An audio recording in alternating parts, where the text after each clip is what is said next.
رہتے ہیں ان کو جنگلوں میں مل جاتی ہے، جو غاروں میں پہاڑوں میں رہتے ہیں ان کو پہاڑوں اور غاروں میں مل جاتی ہے، جو گندگی کھانا چاہتے ہیں گدھ، انہیں غلاظت اور گندگی اور مردہ لاشیں مل جاتی ہیں اور گندگی مل جاتی ہے، جو صاف ستھری خوراک کھانا چاہتے ہیں ان کو صاف ستھری خوراک مل جاتی ہے، اور جو تھوڑی کھاتے ہیں پرندے اور ستھری کھاتے ہیں اور اتنا کھا کے پھر اکتفا کرتے ہیں، فاقہ کرتے ہیں، ان کی خوراک ان کے پیٹ میں کستوری بن جاتی ہے۔ کستوری بھی پیٹ میں بنتی ہے کیا؟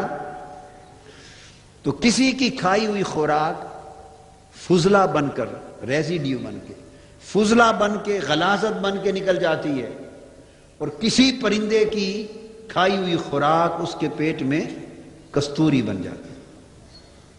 پیٹ بھی وہی، انتڑیاں بھی وہی، نظام انہضام بھی وہی، خوراک بھی اسی دنیا کی، اور کھانے والے پرندے کے جو اعضاء ہیں اور نظام وہ بھی وہی۔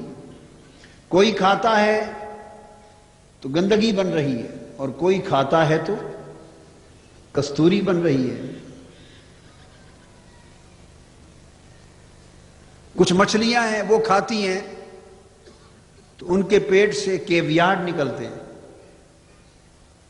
وہ چھوٹے چھوٹے چھوٹے باریک انڈے کی طرح کی چیز ہوتی ہے خاص سمندروں میں، اور وہ بڑی قیمتی خوراک ہے، بڑی قیمتی خوراک، بڑی قیمتی ہے کیویاڈ۔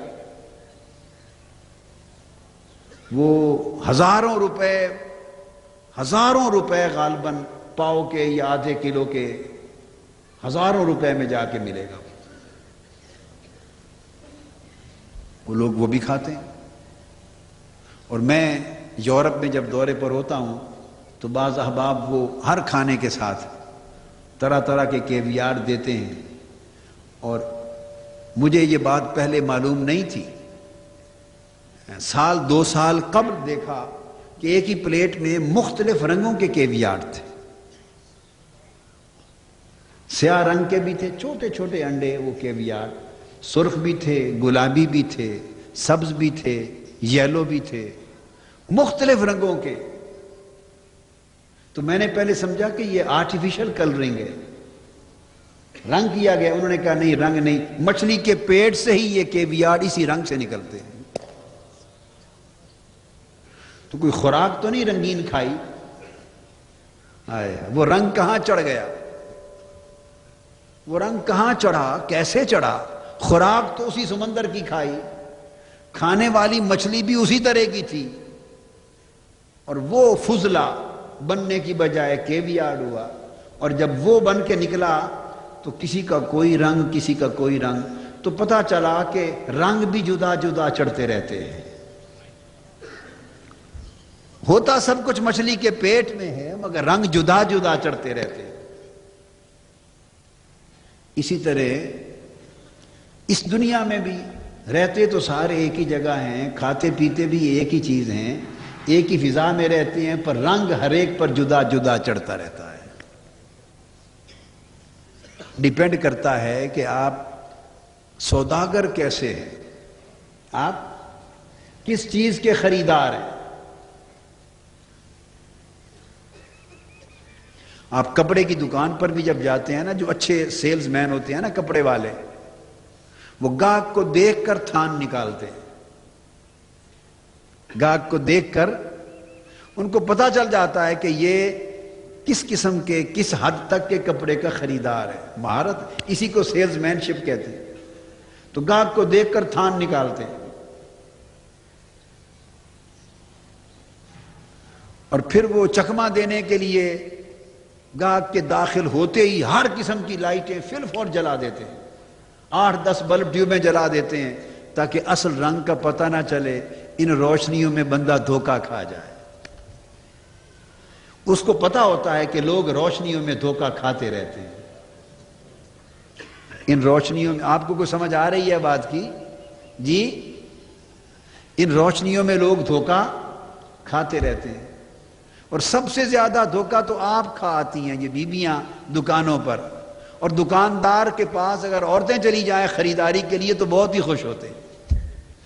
وہ کہتے ہیں یہ سمجھدار بہت بنتی ہیں اور دھوکہ اتنا زیادہ کھا کے جاتی ہیں. تو وہ لائٹیں طرح طرح کی جلاتا ہے، روشنیاں کر دیتا ہے دکاندار، تاکہ کپڑے کا جو اصل رنگ ہے وہ معلوم نہ ہو سکے. ہم بھی اسی دھوکے میں مارے ہوئے ہیں. اپنی جسمانی چمک دمک، مادی دنیاوی ناسوتی زندگی اور حرص و ہوا کی جو ارد گرد کی ماحول کی عزت فخر مباحات منصب، کپڑے جبے کبے کوٹ پینٹ ٹائی لباس برش اور بڑی پالش وغیرہ، اور لوگ تو اور بھی کچھ کرتے رہتے ہیں، بہت سارا ساز و سامان رکھتے ہیں ساتھ. تو یہ کر آ کے تو یہ ہمارے پیر غالب لاہوری صاحب مسکرا پڑے. پیر صاحب ہے نا، ان کو پتہ ہے سارا ایسا. تو یہ اسی میں انسان دھوکہ کھائے ہوئے ہے، اسی میں انسان دھوکہ کھائے ہوئے ہے، اور اس کو اس دنیاوی چمک دمک میں وہ اپنی اصل حقیقت کو بھول گیا ہے. پھر میں نے بتا رہا تھا کہ گاہک کو دیکھ کے وہ تھان نکالتا ہے، پھینکتا ہے. اس کو پتا ہے کہ یہ اسی کا ہی خریدار ہے. جب وہ دیکھتا ہے نا کہ یہ رضامند نہیں ہے، وہ بھی اس کے اندازہ کر لیتا ہے کہ یہ اس کا سوداگر نہیں، یہ اس سودے کے لیے نہیں. تو وہ کہتا ہے باؤ جی ٹھہرے، اور اچھا بھی ہے. وہ پھر ایک اور تھان اس سے اچھا نکال دیتا ہے، مگر شروع سے اچھا نہیں دیتا، شروع سے اچھا نہیں دیتا. پھر دوسرا بھی نکال دیتا ہے. جب دیکھتا ہے کہ یہ اس کا طالب بھی نہیں، اس سے بھی اچھا مال مانگتا ہے، تو وہ کہتا ہے جائیں نہیں، اور اچھا بھی ہے. پھر ایک اور نکالتا ہے. بچے کو کہتا ہے لے آؤ. جوتے کا دکاندار بھی یہی کام کرتا ہے، آپ کو بٹھا دیتا ہے ایک جوتا، آپ جان کہنے نہیں اس سے اچھا بھی ہے، پھر دوسرا بھی لے آتا ہے. یکلخت نہیں دیتا اعلیٰ چیز، اس لیے کہ ممکن ہے یہ اعلیٰ چیز کا خریدار نہ ہو اور ناقدری نہ ہو جائے. ممکن ہے اعلیٰ چیز کا خریدار ہی نہ ہو، اور جو خریدار نہیں ہے اعلیٰ کا، جو گھٹیا کا خریدار ہے تو اعلیٰ پیش کریں گے تو ناقدری ہو جائے گی. تو وہ پھر اس کو بدلتا رہتا ہے، حتیٰ کہ جب وہ جانے لگتا ہے تو پھر اور آخری چوٹی کے کپڑے نکال کے پھینکتا ہے. جی آپ کو جو چاہیے یہی مل جائے گا، جاتے کیوں ہیں، اور بھی مال ہے. پھر وہ عالیشان کپڑے بچھا دیتا ہے، 20 25 کی قطار لگا دیتا ہے آپ کے سامنے، جو چاہیں آپ لے لیں. تو دنیا میں بھی دینے والا دیکھتا ہے کہ خریدار کس شے کا خریدار ہے. تو وہ جو بڑا دینے والا ہے وہ بھی دیکھتا ہے کہ بندہ میرا خریدار کس شے کا ہے، یہ سوداگر کس طرح کا ہے. دنیا کا سوداگر ہے، ہاں، تو اس کو کہتا ہے ربنا آتنا فی الدنیا حسنہ، دنیا لے جا. دیکھتا ہے کہ یہ دنیا کا نہیں سوداگر، آخرت کا سوداگر ہے. وفی الآخرۃ حسنہ، اس کو پھر آخرت والا تھان دے دیتا ہے، آخرت کا مال نکال کے دے دیتا ہے. آخرت کے مال کی بھی بڑی قسمیں ہیں. جنت کا بھی ایک ٹکڑا ہے، باغ بھی ہے، پھر حوریں بھی ہیں، کھجوریں بھی ہیں، محلات بھی ہیں، چشمے بھی ہیں، نہریں بھی ہیں. پھر جنت نعیم بھی ہے، پھر جنت فردوس بھی ہے، پھر جنت ماوا بھی ہے، پھر جنت قربت بھی ہے. تو جنتیں بھی بڑی بڑی ہیں.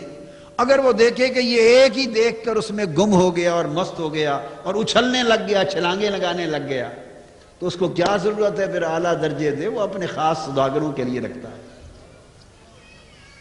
تو کوئی اس سے آگے کا سوداگر، کوئی اس سے آگے کا سوداگر.